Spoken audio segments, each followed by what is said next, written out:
નમસ્કાર વિદ્યાર્થી મિત્રો, હું નિર્મલ એરડા વર્ડ ઇન બોક્સની યુટ્યુબ ચેનલમાં આપ સૌનું ફરી એકવાર હાર્દિક સ્વાગત કરું છું. આના પહેલાંના લેક્ચરની અંદર આપણે 1 નવેમ્બરના પાક્ષિકના પાર્ટ 1ની ચર્ચા કરી, બરાબર, જેને અંતર્ગત આપણે 1 થી 10 પ્રશ્નો, ઇમ્પોર્ટન્ટ પ્રશ્નોની ચર્ચા કરી.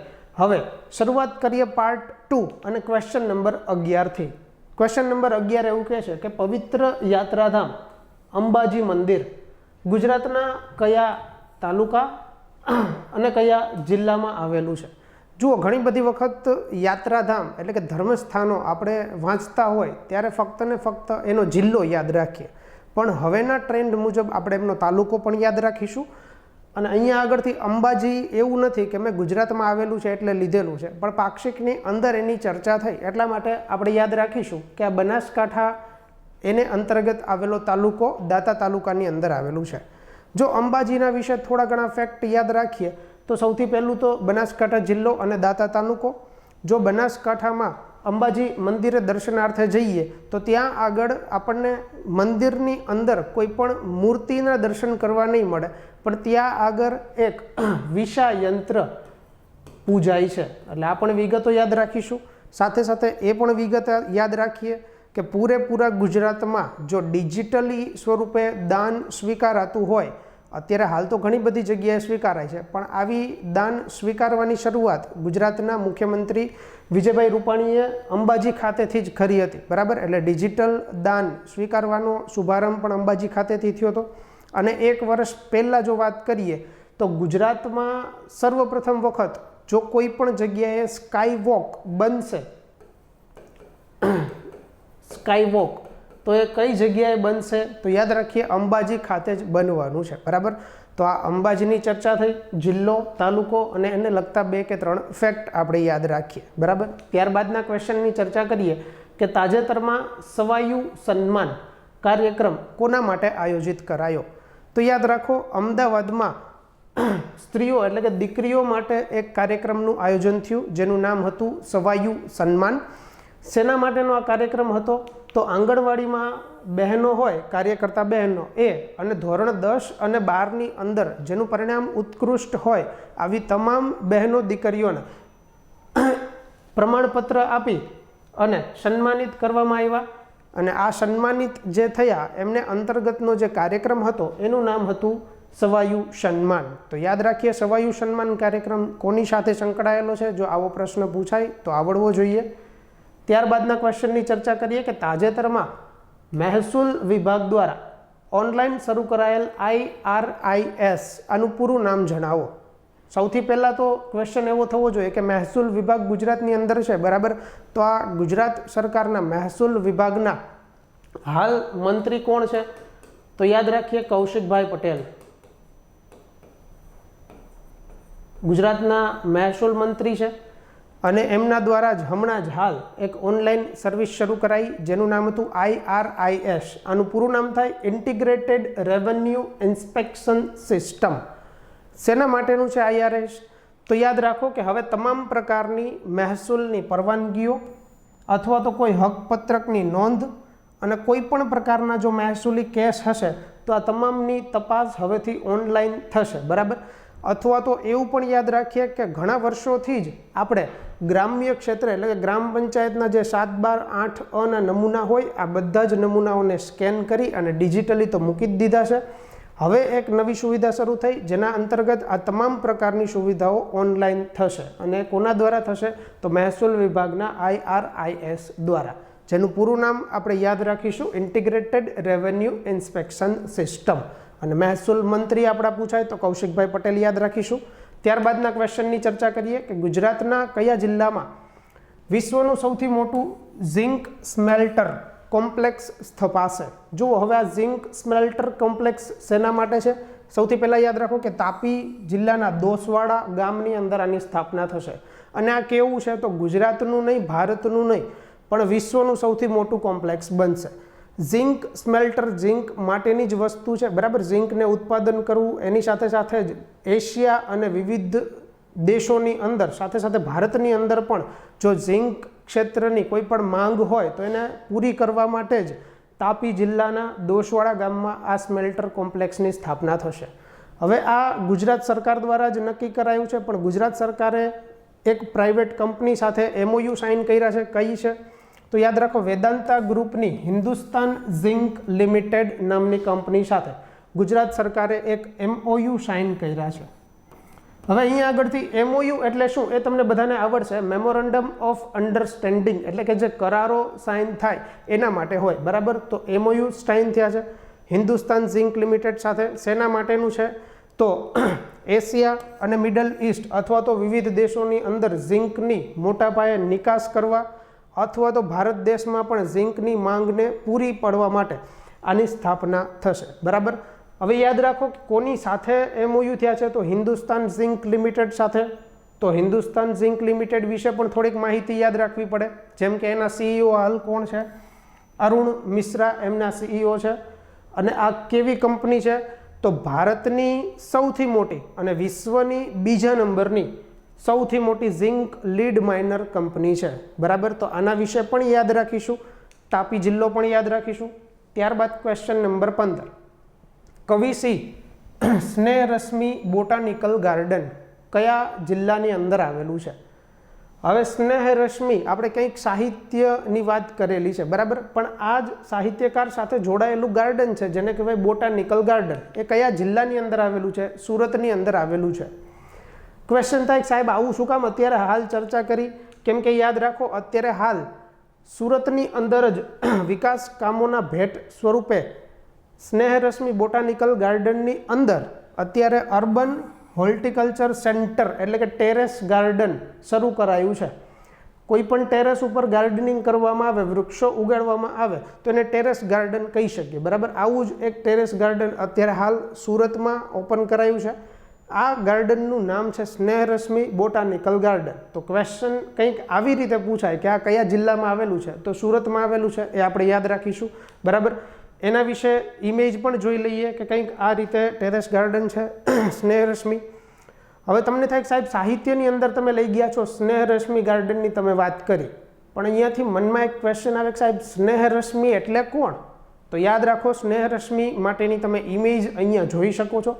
ઘણા બધા મિત્રોને તો સ્નેહરશ્મિનું નામ પણ આવડી જ ગયું હશે, બરાબર. જીણાભાઈ રતનજી દેસાઈ આનું પૂરું નામ છે, જેનું ઉપનામ સ્નેહરશ્મિ છે. તો આની થોડી ઘણી ચર્ચાઓ કરવી પડે. જેમ કે એમનો જન્મ તો વલસાડ ખાતે થયો હતો.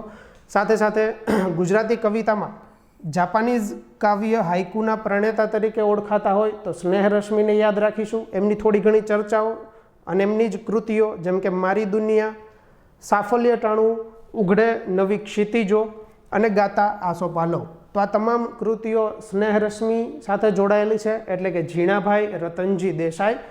જુઓ પાક્ષિકની અંદર તો ફક્ત એટલી જ વાત આવેલી હતી કે ભાઈ સ્નેહરશ્મિ બોટાનિકલ ગાર્ડન ખાતે અત્યારે હાલ ટેરેસ ગાર્ડનનો શુભારંભ થયો છે, બરાબર. પણ જો આ વસ્તુ વાંચીએ અને એની સાથે સાથે સ્નેહરશ્મિ એટલે કોણ એ ખબર ન હોય તો નહીં ચાલે, બરાબર. એટલે આટલી તમામ વિગતો આપણે યાદ રાખીશું સ્નેહરશ્મિ વિશેની.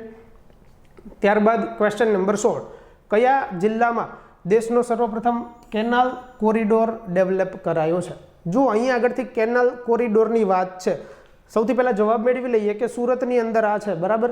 કઈ રીતેનો કેનાલ કોરિડોર છે?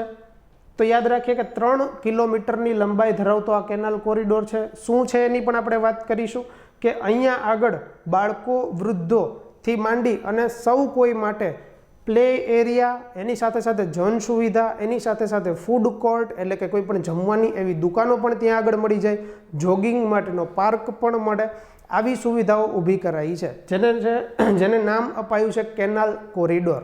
હવે શું છે આ કેનાલ કોરિડોર?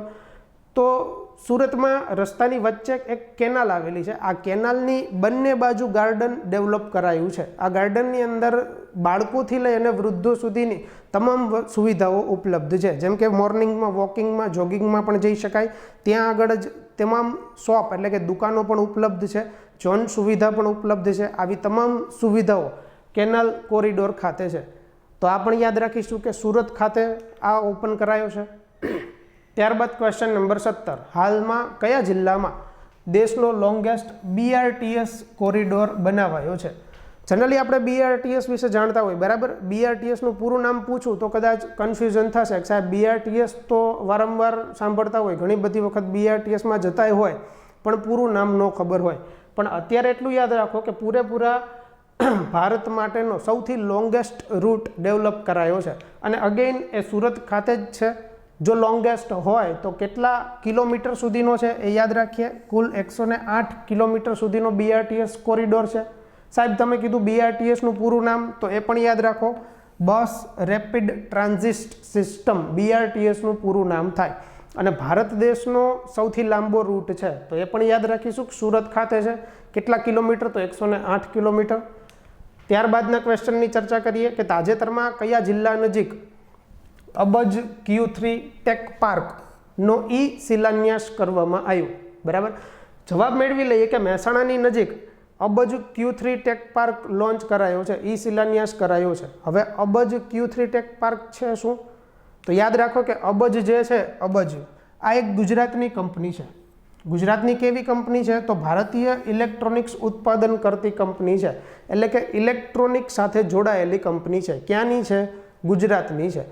હવે અબજ કંપનીએ Q3 સાથે મળી અને મહેસાણાની જ નજીક આ એક ટેક પાર્ક બનાવાયો છે. આ ટેક પાર્કની અંદર એક જ વર્ષની અંદર કુલ 25 લાખ જેટલા LED ટીવી અને 6 લાખ જેટલા એસીનું ઉત્પાદન થશે. ક્વેશ્ચન થાય સાહેબ આ ઉત્પાદન થાય એનાથી અમને શું લેવા દેવા?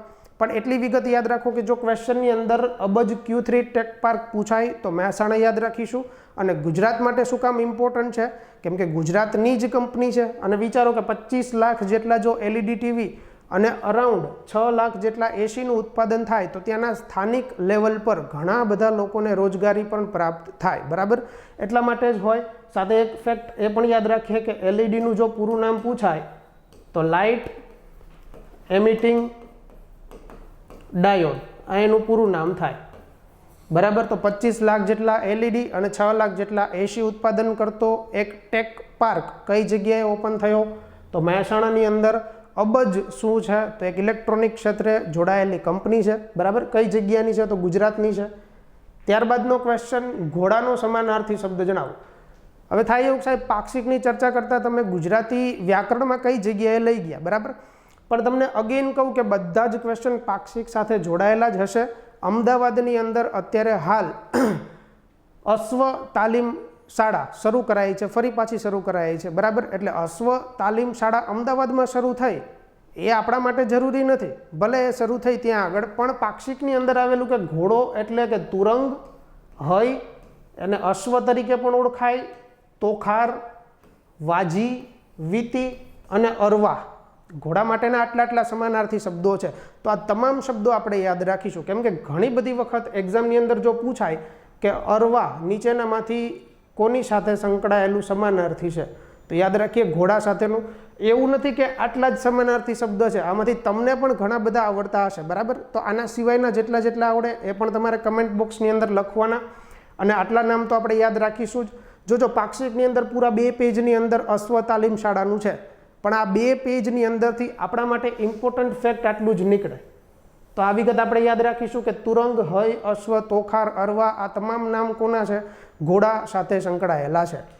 ત્યારબાદના ક્વેશ્ચનની ચર્ચા કરીએ કે મહેશ અને નરેશ. આપણને સૌને ખ્યાલ છે કે હમણાં જ હાલ ગુજરાતી કલાકાર બંને ભાઈઓનું નિધન થયું, મહેશ અને નરેશ કનોડિયાનું. બરાબર, તો એમના વિશે થોડા ઘણા ફેક્ટ જોઈ લઈએ.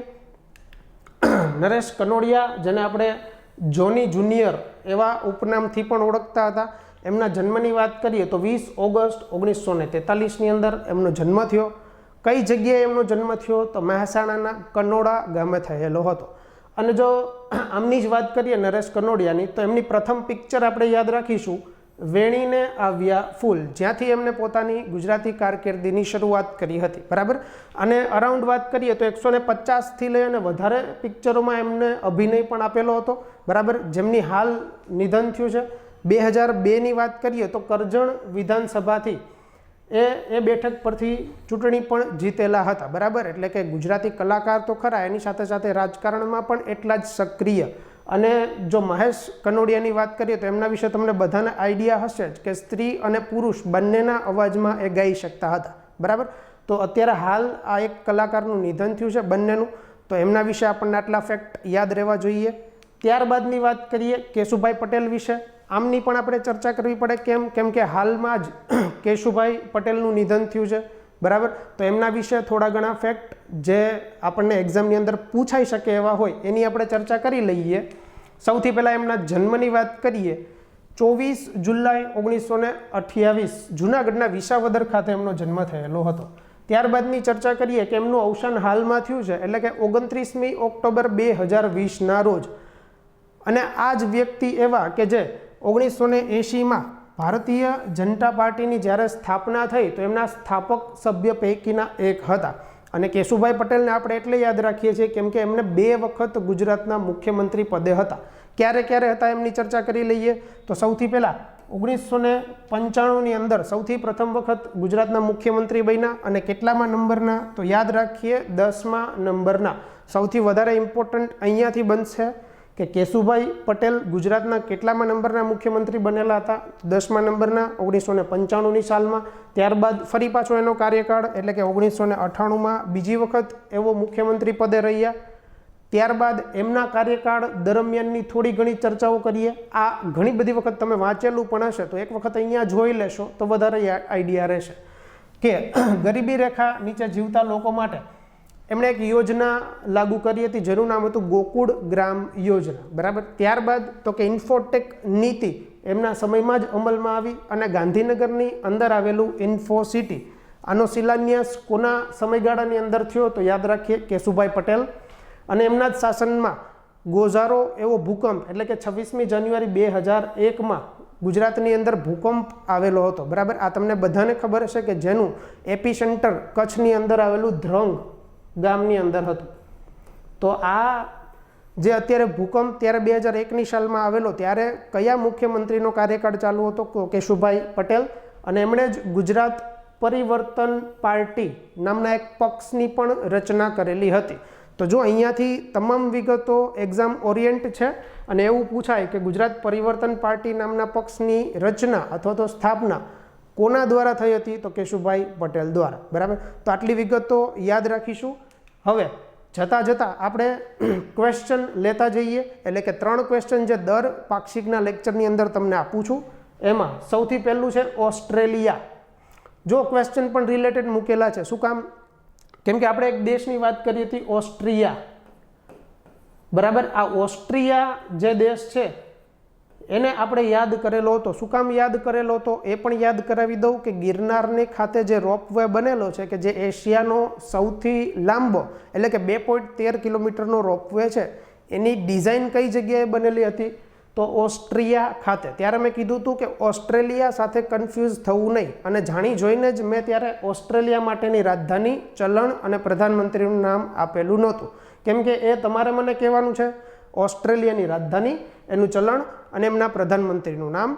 ત્યારબાદ ગુજરાતનો બાળ મૃત્યુ દર. હવે આપણે એવી વાત કરી હતી કે અમદાવાદ ખાતે આવેલી UN મહેતા હોસ્પિટલ ખાતે ભારતની સૌથી સારી સુપર સ્પેશિયાલિસ્ટ હૃદયરોગ માટેની હોસ્પિટલ શરૂ થઈ, જેના કારણે શું થશે? તો કે આગળ જતાં ગુજરાતનો બાળ મૃત્યુ દર ઘટશે.